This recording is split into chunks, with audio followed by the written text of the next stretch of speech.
Hello, Cadre. So, today is Wednesday, the 25th of March, I believe. So, gonna continue on with my theme of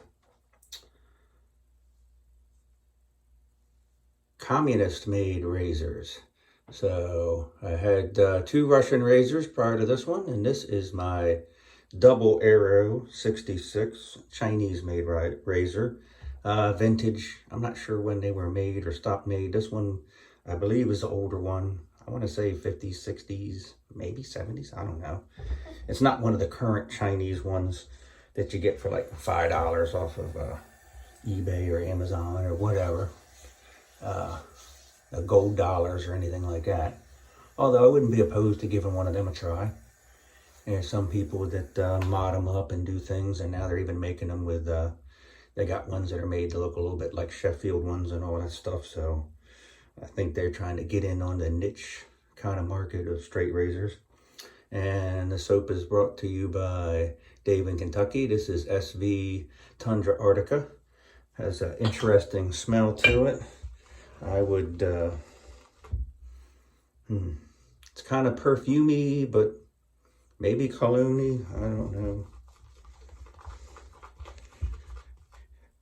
God forbid, maybe you call it a unisex kind of scent. And my new one, growing on me ever more every time I use it, my AP Cashmere. Which is making me,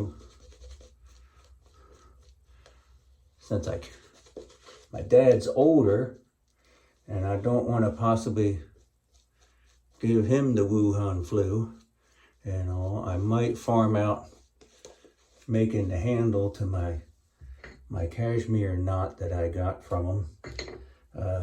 Might just let him go ahead and surprise me with whatever he comes up with, whatever kind of wood material combination he likes, but just give him maybe, I'll probably have him mimic, I like the longer handles, so I might have him mimic the dimensions, at least lengthwise and diameter wise, but add whatever touches he wants to add. Have him mimic that handle. If I get a handle that size, I'll be happy.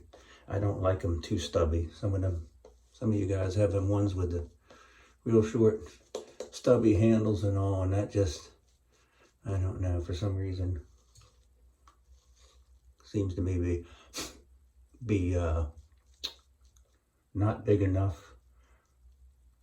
Because I'm a bow lather, I guess that might make it. Because my my SWK is a bigger one, and it's deeper and all, so I don't like the little stubby handles. So I know what some of you are thinking, and I'm thinking it too. I'll just say it. So I guess that makes me a size queen. So, so, alrighty. So let's see.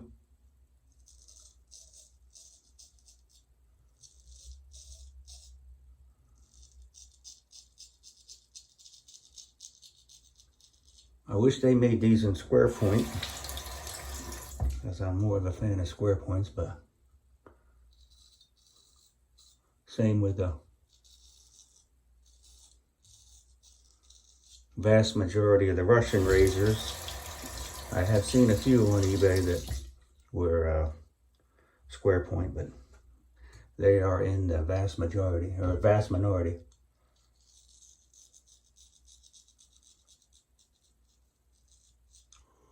So,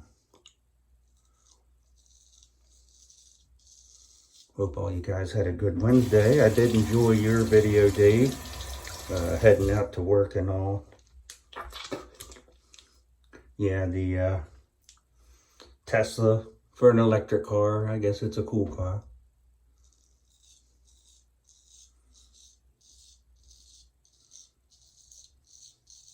Begs the question, what's the top speed on that thing? And how fast have you ever gone in it?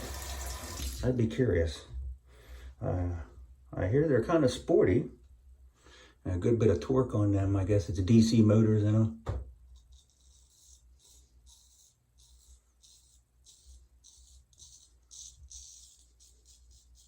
I don't know whether they rate them at, what do they rate them at, kilowatts, or what do they rate? How do you have to have some sort of equation, I guess, to get horsepower and torque, but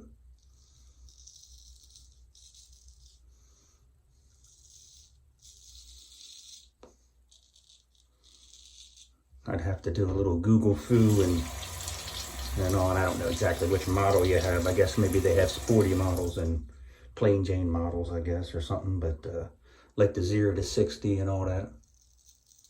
Kind of makes me curious.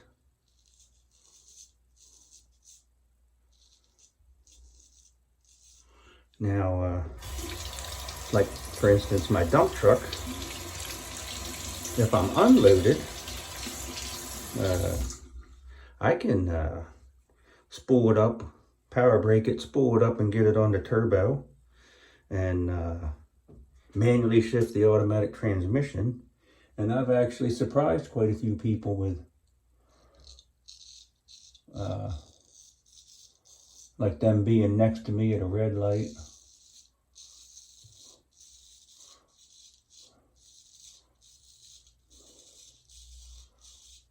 And of course, you know, they don't want to get stuck behind the dump truck because, you know, they're in a big hurry.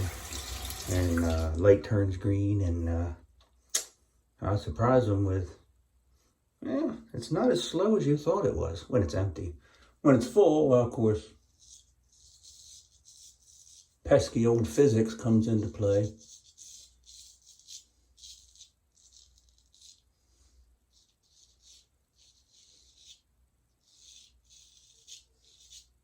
And it's not the most aerodynamic, but that has nothing to do with it. It's just horsepower to weight ratio. Like my motorcycle, it weighs, I guess, full tank of fuel and everything. Motorcycle itself, a little bit over 400 pounds, I think. And then you stick my fat ass on it, and it's still, the horsepower to weight ratio's pretty daggone good, and she gets up and goes. And considering there's bikes you can buy now, bone stock, they got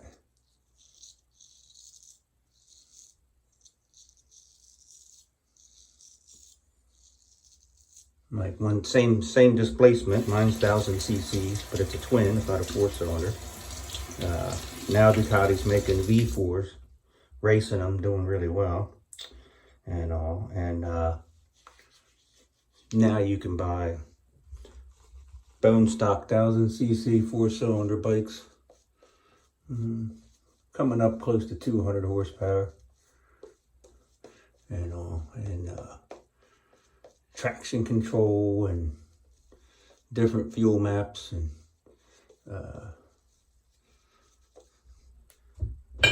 electronic upshifts, slipper clutches, all the stuff that used to be super high-tech race stuff is now, some of it's standard, because when you, what they call homologate in racing, you can't have it on your race bike if you don't have it on your production bike.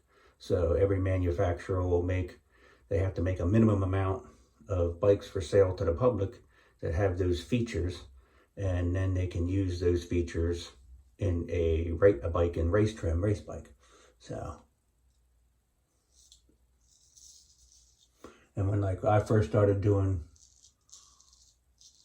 track days, you had to buy race rubber and spend a lot of money if you wanted to get dual compound tires where you had super soft rubber on the edges when you were near full lean, and then harder compound in the middle.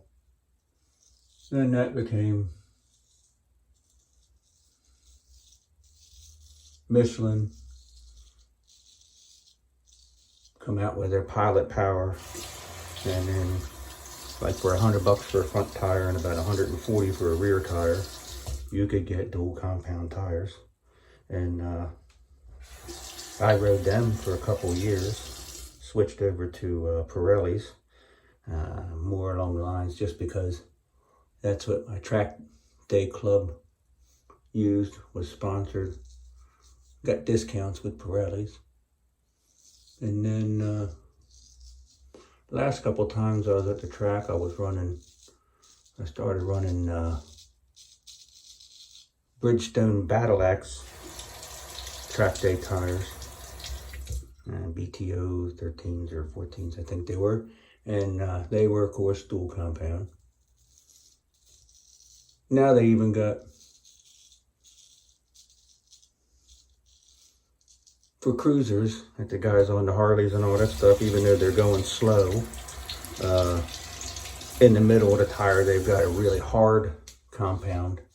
And then they run like a little bit softer compound off the centers and all. So they give them more mileage and all. So with track day tires and all that stuff, mileage, a back tire on one, I'd get maybe 3-4 track days out of a back tire, and probably twice as money out of the front, and then about 2 to 1, and all. So what you gain in grip, you lose in longevity. So, and then the more horsepower you had, and the harder you rode, the less smooth you were, the quicker you wear out your tires too.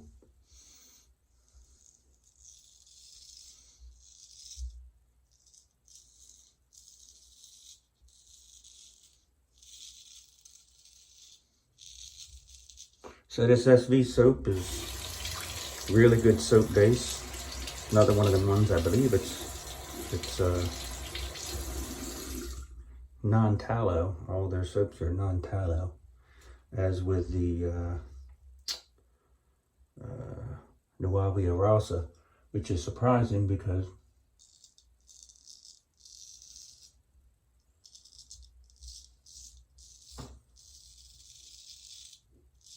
it's kind of hard to believe.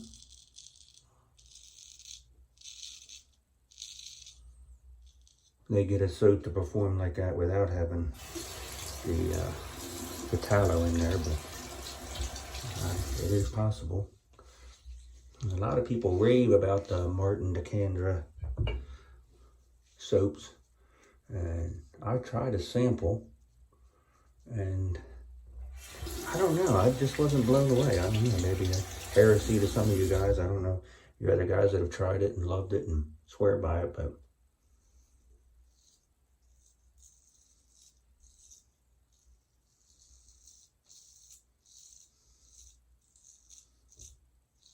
I can't see myself. I mean, the Argums, they had an Argums scent. I did like the scent of that, big time. But performance-wise, I really wasn't all that impressed. So I don't know whether I was doing it wrong, lather-wise, amount of water.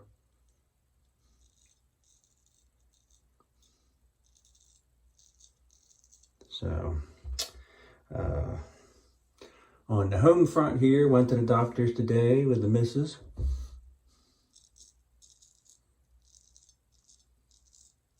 Silly me, I went down the hall to use the bathroom.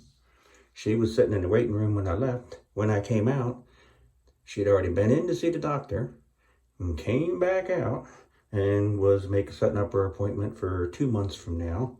And I wasn't constipated or anything. I mean, I just went in there for a squirt break, and just that quick they were done.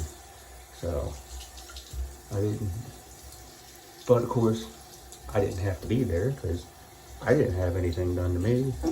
So it was all good. So back home we went, and then I ran some errands and went to the dump and got rid of some stuff and got some stuff for the dog, and then took and decided to run to the grocery store to get a few things. Only had a handful of items to get, and my mom had me on the lookout for dry yeast because she wants to make some bread. So I gave her 2 of the packs that we had here, and I told her if I found some more, I'd go ahead and pick them up for her. And then when I found 6 packs of it for her, I decided that I was going to use a little leverage and get me a loaf of fresh bread out of it. So she laughed. She said, deal, not a problem. So here, maybe tomorrow or Friday, drop off the packs of yeast and pick up my fresh bread. I put my request in for sourdough. So might have to do, maybe I'll do some spaghetti, and then I'll have fresh bread to sop up the spaghetti sauce off my plate. I'm already getting hungry. So I had breakfast for dinner tonight, which is always, I like breakfast. Everybody likes breakfast. Like, well, maybe not everybody, but a lot of people like breakfast. So the old double air did the business.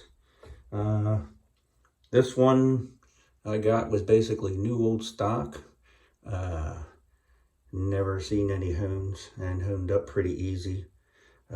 Pretty thin grind, even though it's not as thin as, say, a Philly or something, but pretty thin grind. Just a pretty straightforward, plain Jane, no funny business kind of razor and all. I seen people asking extraordinary prices for them and all. I think I gave like, I think I wound up paying like 35 bucks plus shipping or something for this one a couple of years ago. I think I got a fairly good deal on it. It's a good razor. So, not fancy, just plain Jane. So, not sure what I'm gonna use. Maybe I'll use Decisions. I don't know. Maybe I'll just go with the old tried and true Aqua Velvet tonight. No, not really thinking about pairing up with that scent. I don't think I have any aftershave, which really would be in the same wheelhouse scent-wise as that Tundra Arctica. But the aftershave tells no lies. Really irritation-free shave. So either I'm that good, or the soap's that good, or me and the soap together, ooh, we're really good. So hope you guys all have a good rest of the day, Wednesday here. And I still have some brownies left, which is saying something, because I can put a hurting on a pan of brownies. And so I got that to look forward to here tonight. You guys have a good rest of the night, and I'll talk to you on the message form. Take it easy.